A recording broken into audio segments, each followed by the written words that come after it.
نبی پاک صلی اللہ علیہ وسلم کی حدیث ہے مسلم میں طبرانی میں، حضور نے فرمایا آؤ میں تمہیں پچھلے زمانے کے ایک ایماندار نوخیز ولی اللہ کی بات سناؤں۔ پچھلے زمانے حضور نے فرمایا پچھلے زمانے میں ایک بادشاہ جادو کے زور پہ حکومت کرتا تھا۔ جب وہ ایک جادوگر اس نے رکھا ہوا تھا تو جادوگر اس کو جادو بتاتا، وہ جادو کے زور پر حکومت کرتا۔ جادوگر بوڑھا ہو گیا تو کہنے لگا بادشاہ کو نوجوان میرے پاس بھیج دے، اب میں بوڑھا ہو گیا ہوں، میرا پتہ کوئی نہیں کب مر جاؤں۔ ایک نوجوان کی ڈیوٹی لگائی، بڑا زیرک سمجھدار، اپنے رعایا میں سے چن کے جو ذہین فطرت مزاج بچہ تھا وہ اس نے لگایا۔ اللہ کے محبوب علیہ الصلوۃ والسلام فرماتے ہیں بچہ جادو سیکھنے لگا، وقت گزرنے لگا۔ بچہ جب جادو سیکھنے جاتا تو رستے میں ایک راہب بھی تھا جو انجیل جانتا تھا، وہ اللہ اللہ سکھاتا، لوگوں کو حضرت عیسیٰ علیہ السلام کی تعلیمات سے آگاہ کرتا۔ اس نے دیکھا کہ یہاں بھی لوگ اکٹھے ہیں تو وہ بچہ اس راہب کے پاس بھی اٹھنے بیٹھنے لگا۔ اب جب اس کے ساتھ اس کی گفتگو بڑھنے لگی تو اس کو باتوں میں لذت آنے لگی۔ اس نے راہب نے پوچھا کہ تو کون ہے اور کس طرح سے آیا ہے، کیا تیرا معاملہ ہے؟ اس نے کہا جی میں جادو سیکھنے جاتا ہوں، آپ کی باتیں مجھے بڑی اچھی لگتی ہیں۔ اس نے کہا دین سیکھ، جادو سیکھنے والے کافر ہو جاتے ہیں، قرآن و حدیث سیکھنے والوں کو اللہ کامل ایمان عطا فرماتا ہے۔ فرمایا یہ سیکھ۔ بچہ بیٹھنے لگا، اس کے پاس آنے لگا، باتیں دل میں گھر کرنے لگی۔ ایک وقت آیا کہ مسلمان ہو گیا، اور مسلمان کیسے ہوا؟ بچہ کہتا ہے میں تجربہ کر کے ہوا۔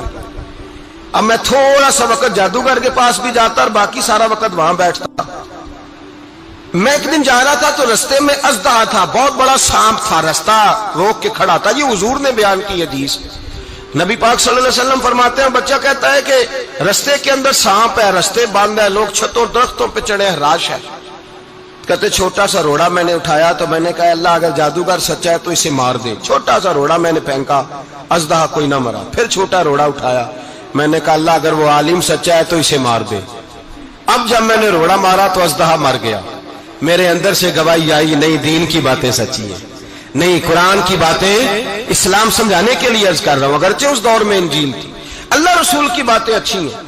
کہتے میں مسلمان ہو گیا، اب میں نے راہب کے پاس ہی رہنا شروع کر دیا، جادوگر کے پاس چھوڑ دیا۔ اس بچے نے آنا، بادشاہ پوچھتا کہاں زیادہ وقت گزارتے ہو تو وہ بات گول کر دیتا۔ وقت تیزی سے بڑھنے لگا، اللہ نے اس نوجوان میں طاقت پیدا کر دی۔ اب وہ اس کے اندر نا اللہ نے توانائی روحانیت پیدا کر دی، ابھی جوان ہے، 14-15 سال عمر ہے۔ اللہ نے اب جو بیمار بھی آتا وہ دعا کرتا تو اللہ صحت عطا کر دیتا، جو بھی آتا۔ بادشاہ کا ایک درباری تھا، بادشاہ کو پنکھا جلتا تھا، وہ اندھا ہو گیا، کوئی ایسی تکلیف آئی کہ نابینا ہو گیا، بڑے علاج کرائے شفا نہیں ہوئی۔ کسی نے اس بچے کا پتہ بتایا کانوں میں، اس کے پاس گیا تو بچہ کہنے لگا شفا تو ہو جائے گی پر کلمہ پڑھنا پڑے گا، مسلمان ہونا پڑے گا، جس پیغمبر کا میں غلام ہوں تجھے بھی بننا پڑے گا، دین پہ عمل کرنا پڑے گا، اللہ شفا دیتا ہے۔ اس نے کہا تو مجھے کلمہ پڑھا، مجھے شفا دے، میں تیار ہوں۔ اس نے کہا شفا تو اللہ دیتا ہے۔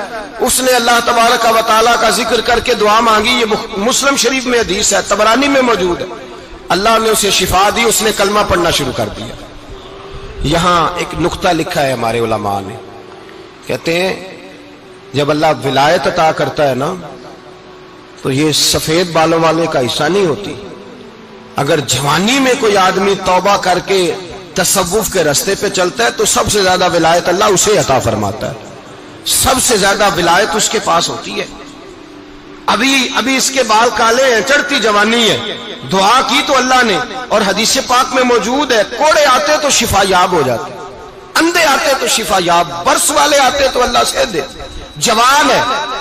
بادشاہ کے پاس وہ واپس گیا، وہ جو آدمی جس کی آنکھیں ٹھیک ہوئی تھی۔ بادشاہ نے پوچھا کہ کیسے شفا ملی؟ تو کہنے لگا میرے رب نے شفا دی ہے۔ بادشاہ سجدے کراتا تھا، اپنے آپ کو منواتا تھا، معاذ اللہ، کہنے لگا میرے علاوہ کون رب ہے؟ اس نے کہا وہی رب ہے جس نے تجھے پیدا کیا ہے، اور وہی رب ہے جس نے مجھے اندھے کو آنکھیں دی ہیں، وہی ہے میرا مالک۔ کہا اچھا تو مجھے نہیں مانتا؟ کہا نہیں میں اپنے رب کو مانتا ہوں۔ بادشاہ نے اسے سزا دی، ستایا، اس نے بچے کا پتہ بتایا، پھر بچے کو بلا کے ستایا تو اس راہب کا پتہ بتایا، راہب بھی قتل ہو گیا، نابینا بھی قتل ہو گیا۔ بادشاہ نے کہا سپاہیوں سے اس بچے کو لے جاؤ اور پہاڑ کی چوٹی پہ جا کے نیچے پھینکو تاکہ مر جائے. بچہ پہاڑ کی چوٹی پہ گیا تو ہاتھ اٹھا کے کہنے لگا یا اللہ میرے لیے نہیں اپنے لیے، میرے لیے نہیں اپنے لیے انہیں اپنی قدرت کے جلوے دکھا. میرے لیے نہیں، اللہ کے بندے اپنی جان بچانے کی دعائیں نہیں مانگتے، اپنے لیے انہیں اپنی قدرت کے جلوے دکھا. یہ دعا مانگی، جتنے لوگ ساتھ آئے تھے وہ سارے زمین پہ گرے اور سب مر گئے، پہاڑ سے گر کے مر گئے. بچہ واپس سیدھا بادشاہ کے پاس کہنے لگا لو بھائی میرے رب نے مجھے بچا لیا ہے. جوان کا ایمان دیکھو، میرے رب نے مجھے، بولو میرے اللہ نے مجھے ایمان کی گواہی دے رہا ہے، میں بچ گیا ہوں، تو جھوٹا ہے، میرا رب سچا ہے. اس نے کہا لے جاؤ اس کو دریا میں، کشتی میں بٹھاؤ، بیچ دریا کے جا کے دھکا دے دو. بیٹھے کشتی میں، دریا کے بیچ گئے، اور جب جا کے وہاں اس کو دھکا دینے لگے تو اس نے کہا اللہ میرے لیے نہیں اپنے لیے انہیں اپنی قدرت کے جلوے دکھا. بس ایک طوفان سا آیا، جتنے سپاہی ساتھ آئے تھے ڈوب کے مر گئے. وہ بچہ اٹھا اور سیدھا پھر بادشاہ کے پاس، اسی کے پاس کہنے لگا لو بھائی میرے رب نے مجھے بچا لیا ہے، تیرے پاس آیا ہوں. وہ کہنے لگا تو کیا مصیبت میرے گلے پڑ گئی ہے، کیسے جان چھوٹے گی؟ تو بچہ کہنے لگا اگر تو مجھے باندھے درخت کے ساتھ اور سارے ملک کو بلائے، لوگوں کو اکٹھا کرے، پھر تو مجھے تیر مارنا، میں تجھے بتاؤں گا کیسے مارنا ہے، میں مر جاؤں گا. اللہ کا بندہ نوجوان ایمان دیکھو، مرنے کے طریقے بتا رہا ہے، میں تجھے بتاؤں گا میں کیسے مروں گا. یہ بات کہی، بادشاہ نے سارا مجمع جمع کیا، ملک سارا باہر آ گیا، درخت کے ساتھ باندھ دیا. کہنے لگا بھائی لوگوں یہ مجھے مارنا چاہتا تھا، مار نہیں سکا، اب میں اسے بتانے لگا ہوں کہ میں کیسے مروں گا. اسے کہو جب تیر مارے تو ساتھ میرے رب کا نام بھی لے، میں اپنے رب کے نام پہ جان دوں گا، ایمان کی پختگی میں اللہ کے نام پر جان دوں گا. اسے کہو رب کے نام پہ مارے، مر جاؤں گا. بادشاہ نے اللہ کہہ کے تیر مارا، پیشانی میں لگا، بچے کی روح پرواز کر گئی. جتنا مجمع کھڑا تھا سارا کلمہ پڑھ کے مسلمان ہو گئے، سارے مسلمان ہو گئے سارے. میرے رسول پاک سید عالم صلی اللہ علیہ وسلم نے نوجوانوں کو بتایا جب تمہارے اندر ایمان کی قوت آئے گی تو اللہ تمہاری مدد کرے. فرمایا وہ نوخیز ولی تھا، ابھی جوان رانا تھا، ابھی اس کی پیشانی پر جوانی کے آثار تھے، لیکن اس نے اللہ کو راضی کیا، رب کریم کو راضی. ولایت کا مطلب بڑھاپا نہیں، ولایت کا مطلب وہ نہیں کہ جب بڑا لمبا وقت گزر جائے تو پھر آدمی آئے کہ نہیں اب کیا کرنا ہے، اب مسجد ہی ہے، اب تو اس کے علاوہ گزارا ہی کوئی نہیں. تو اس وقت کا آنا اللہ کی بارگاہ میں قبول تو ہے، لیکن شاباشی اسی کو ملتی ہے جو جوانی کا وقت آئے، جو عین اس وقت آئے جو وقت. میرے رسول پاک علیہ السلام کے غلام عبداللہ ابن عمر، حضرت عبداللہ ابن عمر رضی اللہ تعالیٰ عنہ فرماتے ہیں کہ میں نکلا، مجھے سفر کے لیے جانا تھا، تو تھوڑی سی کھجوریں، تھوڑا سا سرکہ، ایک شہد کی بوتل، چیزیں میں نے سفر کے لیے ساتھ رکھ لی. میں جب مدینے سے باہر صحرا میں نکلا نا تو رمضان نہیں تھا، غیر رمضان تھا. میں نے ایک نوجوان کو دیکھا بکریاں چرا رہا ہے، بکریاں چرا رہا ہے. اے جوان، آپ فرماتے ہیں اس کا چہرہ بڑا نورانیت والا، گرد پڑی ہوئی پر بڑا حسین. فرماتے ہیں میں نے اس کو کہا کہ آ جاؤ کھانا کھا لو، روزے بھی نہیں تھے. کہنے لگا نہیں میں نے روزہ رکھا ہوا ہے. فرماتے ہیں میں نے کہا پتہ کروں کہ نیرا نیک ہی ہے کہ پرہیزگار بھی ہے. نیک وہ ہوتا ہے جو نماز پڑھے روزہ رکھے، پرہیزگار وہ ہوتا ہے جو گناہ سے بچے، وہ پرہیزگار ہوتا ہے. کہا پتہ کروں پرہیزگار بھی ہے کہ نہیں. کہتے میں قریب گیا تو میں نے جا کے اس کو کہا بھائی تیری بکریاں بڑی پیاری ہیں، میرا دل کرتا ہے ایک بکری مجھے دے دو. کہتے وہ جوان، غربت بھی، پریشانی بھی، پر دامان توکل کی یہ خوبی ہے کہ اس پر پیبند لگے ہوتے ہیں، دھبے نہیں ہوتے. غربت ہے. کہا جناب ایک بکری دے دو. آنے لگا جناب بکریاں میری نہیں، بکریوں کا مالک کوئی اور ہے.